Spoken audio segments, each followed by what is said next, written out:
Terrifying discovery at Cleopatra's tomb in Egypt that changes the world.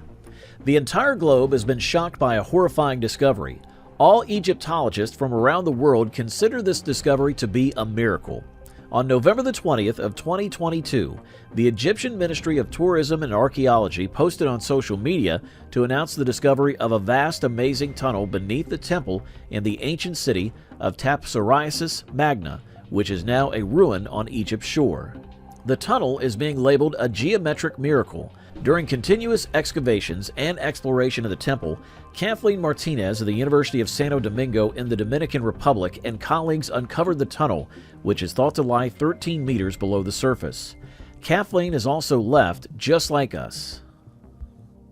All of the archaeologists around the globe, including her team, were perplexed. What did the tunnel serve to accomplish? Are there any other similar undiscovered tunnels? And if so, which one is the most significant? Is there now a way to access the lost tomb of Cleopatra and Antony? Kathleen Martinez, who has a lifelong obsession with Cleopatra, concluded that Cleopatra defied Roman propaganda and years of gender bias when researching her life.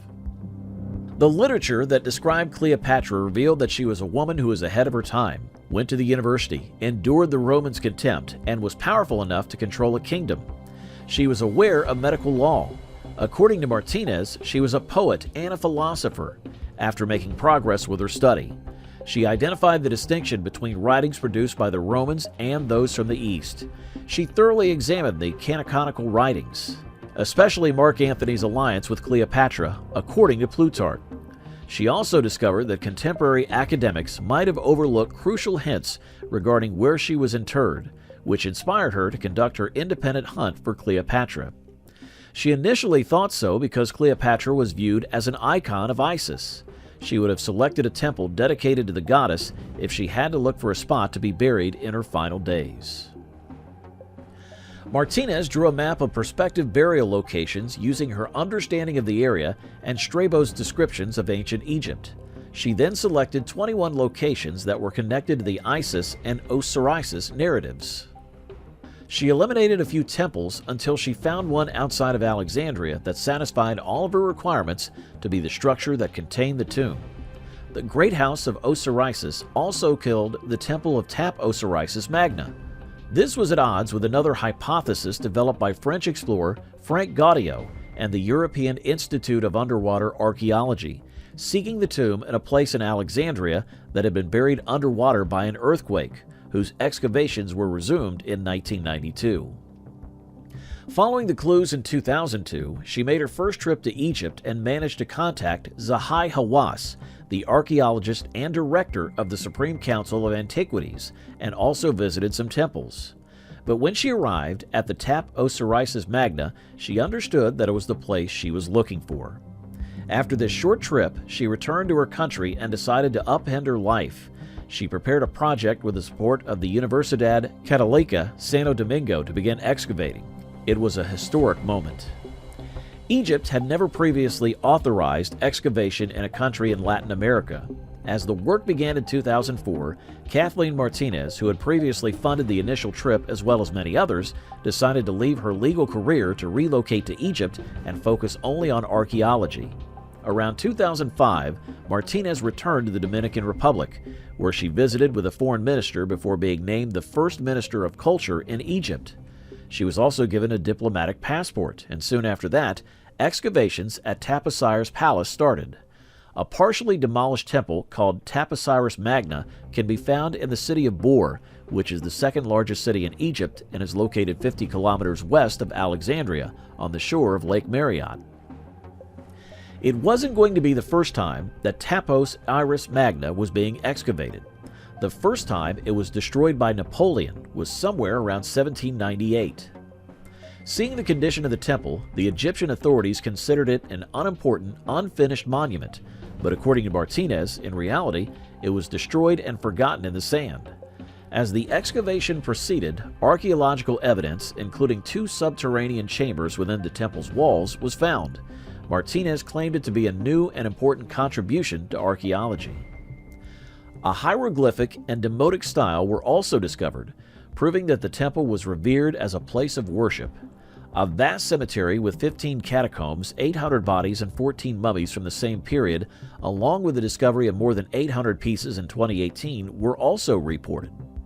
Busts and coins bearing the images of Cleopatra have also been discovered during the more than 100 years of digs, which gave all the archaeologists optimism that perhaps they're moving in the right direction and are soon to reveal the mystery of the lost tomb of Cleopatra. After that, several unsettling and scary discoveries were made in what is thought to be Cleopatra's tomb. It was on December the 5th of 2022 when archaeologists discovered 16 burials in rock-cut tombs popular in the Greek and Roman eras. Inside were poorly preserved. Mummies were speculated to be more than 2,000 years old, but what they found strange was that several mummies had solid gold tongues in their mouths. After carbon dating, the preserved corpses are said to date from 300 to 640 BCE. Following the strange discovery, Dr. Mustafa Waziri, a Secretary General of the Supreme Council of Archaeology, issued a press release and gave the possible logic behind it. He told that it was the reason for such solid gold tongues could be the belief system of the people of those times, who might have replaced the original organ with a gold one. They believed that the dead would communicate with Osiris, the Egyptian lord of the dead. According to Waziri, several mummies, which were discovered in bad condition, had gold on the bones immediately beneath the linen wraps used during the mummification process.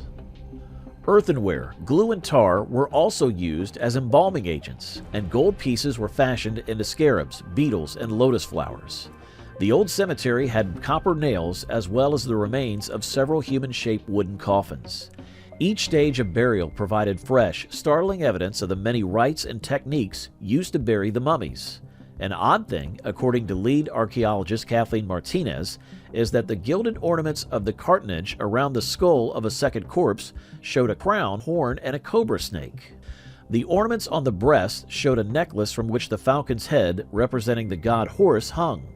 The Antiquities Ministry said several coins bearing the name and portrait of Queen Cleopatra had previously been found inside the temple, and this could be a step in the right direction, but the strange discoveries didn't stop there. Just as worldwide archaeologists were commemorating the 100th anniversary of the discovery of Tutankhamun's tomb, archaeologist Kathleen Martinez and her crew found a massive tunnel that was more than 4,200 feet long and 42 feet deep while doing excavations at Tap Osiris Magna. A massive religious complex with 3 sanctuaries, more than 1,500 artifacts, bust sculptures, gold coins, and a sizable collection of coinage honoring Alexander the Great, Queen Cleopatra, and the Ptolemies was discovered during the excavations. According to Kathleen Martinez, who spoke to CNN, the labyrinth of tunnels connecting to the Mediterranean Sea and the sunken structures are the most intriguing discoveries. We certainly hope you like this video. We ask that you please like, share, and subscribe to our channel for more videos just like this one. We'll see you on the next video.